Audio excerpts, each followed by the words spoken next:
काफी दिनों के बाद एक बार फिर से आपका स्वागत करता हूं। दोस्तों, आज की इस वीडियो में हम बात करेंगे बर्तन का बिजनेस शुरू करने की संपूर्ण जानकारी के ऊपर एंड विस्तार से विश्लेषण करेंगे कि आखिर कितनी लागत के साथ कितना मुनाफा कमाया जा सकता है और बर्तन का बिजनेस को शुरुआत करके लाखों करोड़ों रुपए तक कैसे कमाया जा सकता है एंड कहां से माल को खरीदना है। ऐसी सारी आपके प्रश्नों का जवाब इस वीडियो के अंदर मिलने वाला है। अगर इस बिजनेस के ऊपर मैं शुरुआत में ही आपको कुछ बताऊं तो दोस्तों, बर्तन की दुकान एक ऐसी दुकान है जिसमें मंदी कभी नहीं आती है।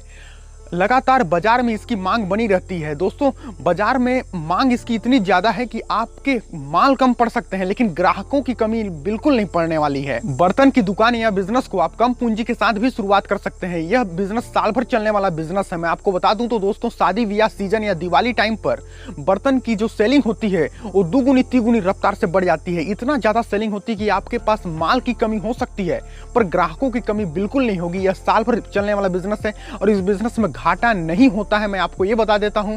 और दोस्तों, इस बिजनेस को चाहे गांव हो या शहर कहीं पर भी शुरुआत करके अच्छा खासा मुनाफा कमा सकते हैं। इस वीडियो में हम बर्तन की दुकान या बिजनेस को शुरुआत करने के ऊपर संपूर्ण जानकारी के साथ विस्तार से विश्लेषण करेंगे, तो अंत तक वीडियो को आप देखते रहिए। अगर अभी तक आपने वीडियो को लाइक नहीं किया है तो लाइक कर दीजिए, चैनल को सब्सक्राइब कर दीजिए। दोस्तों, सबसे पहले हम बात करेंगे कि आखिर कैसे शुरू करें बर्तन की दुकान। तो दोस्तों, सबसे पहले आपको यह तय करना होगा कि आपको किस पैमाने पर बर्तन की दुकान शुरू करनी है। छोटे पैमाने पर शुरू करना है या बड़े पैमाने पर, यानी कि छोटा दुकान खोलना है या बड़ा दुकान।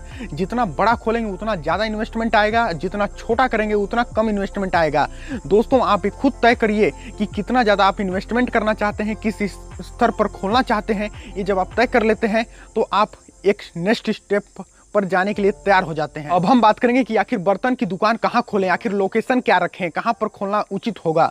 तो देखिए दोस्तों, आपको बर्तन की दुकान एक ऐसे जगह पर खोलना है जहां पर लगातार भीड़ भाड़ बनी रहे, आवागमन लगातार होते रहे, जहां पर लोगों का ठहराव हो। चाहे वो मेन मार्केट हो सकता है, रेलवे स्टेशन हो सकता है, आपका बस स्टॉप हो सकता है, या कोई सरकारी दफ्तर हो सकता है, प्राइवेट दफ्तर हो सकते हैं आसपास, जहां पर शॉपिंग मॉल के आसपास खोल सकते हैं, जहां पर लोगों के ठहराव हो, आवागमन होते रहे, गुदड़ी मार्केट हो सकता है। ऐसे जगह पर अगर आप बर्तन की दुकान खोलते हैं तो इसके चलने की चांस 100% हो सकती है। बर्तन की दुकान में सबसे इंपॉर्टेंट चीज होती है दुकान की रेंज। वैसे तो दोस्तों, काफी दुकानों में मार्केट में ज्यादातर बर्तनें स्टील की होती हैं, लेकिन आपको स्टील के अलावा भी कई अन्य धातुओं के बर्तनें रखने होंगे ताकि आया हुआ कस्टमर वापस लौट कर खाली न जाए। आपके पास अनेक प्रकार के बर्तनों, अनेक प्रकार के धातुओं के बर्तन मिलने चाहिए, तभी कस्टमर का आवागमन लगातार बने रहेगा।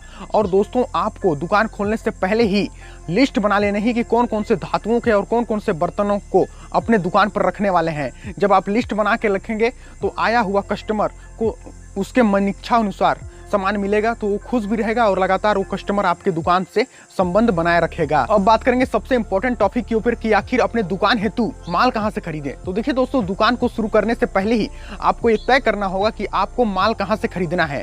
तो देखिए दोस्तों, अपने शहर में एक होलसेल मार्केट होती है, वहां से भी आप कॉन्टेक्ट करके माल खरीद सकते हैं। माल खरीदते वक्त आप ये ध्यान दीजिए कि कितनी कीमत पर माल देने के लिए वो तैयार है, कितने में डील होती है।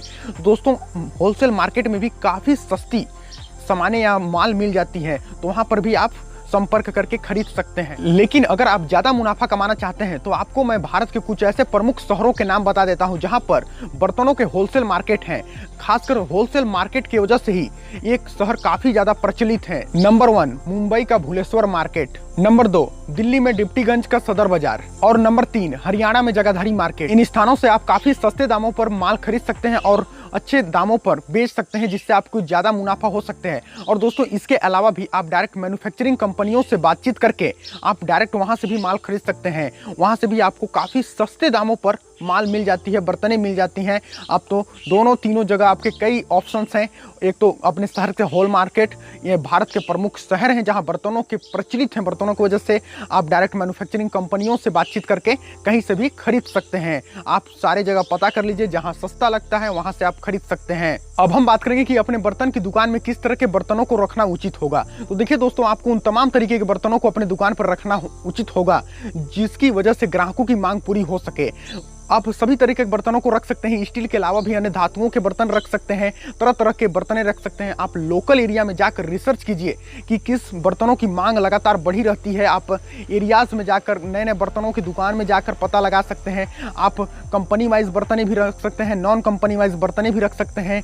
अब लो प्राइस वाला, हाई प्राइस वाला, ताकि वो मध्यम वर्ग हो, चाहे गरीब हो, चाहे अमीर हो, कोई भी वर्ग के व्यक्ति आसानी से खरीद सके, ऐसे बर्तनों आप अपने दुकान पर रख सकते हैं, ताकि आपके ग्राहकों लगातार आपके दुकान पर बने रहें, ग्राहक बने रहें और आपकी सेलिंग लगातार बढ़ती रहे, आपकी कमाई भी इस तरीके से लगातार बढ़ती रहेगी। अब हम बात करेंगे एक सबसे इंपॉर्टेंट मुद्दे के ऊपर कि आखिर बर्तन की दुकान खोलने हेतु किन किन लाइसेंसों एंड पंजीकरण दस्तावेजों की जरूरत पड़ती है। तो देखिए दोस्तों, आपको बर्तन की दुकान खोलने हेतु ज़्यादा किसी लाइसेंसों या कोई पंजीकरण की जरूरत नहीं पड़ती है, लेकिन अगर आप जीएसटी रजिस्ट्रेशन करा लेते हैं तो काफ़ी ज़्यादा उचित होगा। देखिए दोस्तों, आपका स्तर के ऊपर निर्भर करता है कि कितने बड़े स्तर पर आप बर्तन की दुकान खोल रहे हैं। जितने बड़े स्तर पर खोलेंगे उतनी ज़्यादा आपको लाइसेंसों की जरूरत पड़ेगी, जितने छोटे स्तर पर खोलेंगे उतने कम लाइसेंसों की जरूरत पड़ेगी। तो आपके स्तर के ऊपर भी, पैमाने के ऊपर निर्भर करेगा कि आपको किन लाइसेंसों की जरूरत पड़ सकती है। आप अगर नजदीकी न्यायालय से भी आप परामर्श ले सकते हैं। अब हम बात करेंगे सबसे इंपॉर्टेंट मुद्दे के ऊपर कि आखिर बर्तन की दुकान खोलने हेतु कितनी लागत की जरूरत पड़ने वाली है, कितनी खर्चा आएगी,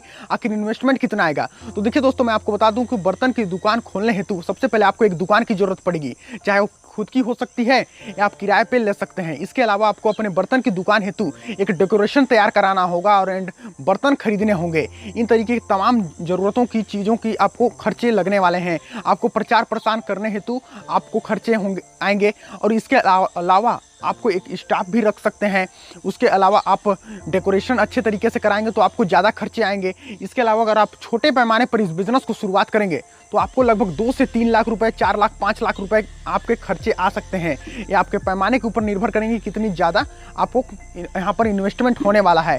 इसके अलावा अगर आप बड़े पैमाने पर इस बिज़नेस को शुरुआत करते हैं तो आपको 10 लाख, 15 लाख, 20 लाख रुपए भी आपकी इन्वेस्टमेंट आ सकते हैं। जितना छोटा पैमाना उतना कम लागत, जितना बड़े पैमाने पर आप शुरुआत करेंगे उतनी ज़्यादा रकम यानी कि इन्वेस्टमेंट लगने वाली है। तो आप खुद ही अंदाजा लगा सकते हैं। अब हम बात करेंगे दोस्तों कि आखिर बर्तन की दुकान खोलने के बाद कितना कमाया जा सकता है, आखिर कितना पैसा बटोरा जा सकता है, कमाया जा सकता है, प्रॉफिट मार्जिन कितनी होती है।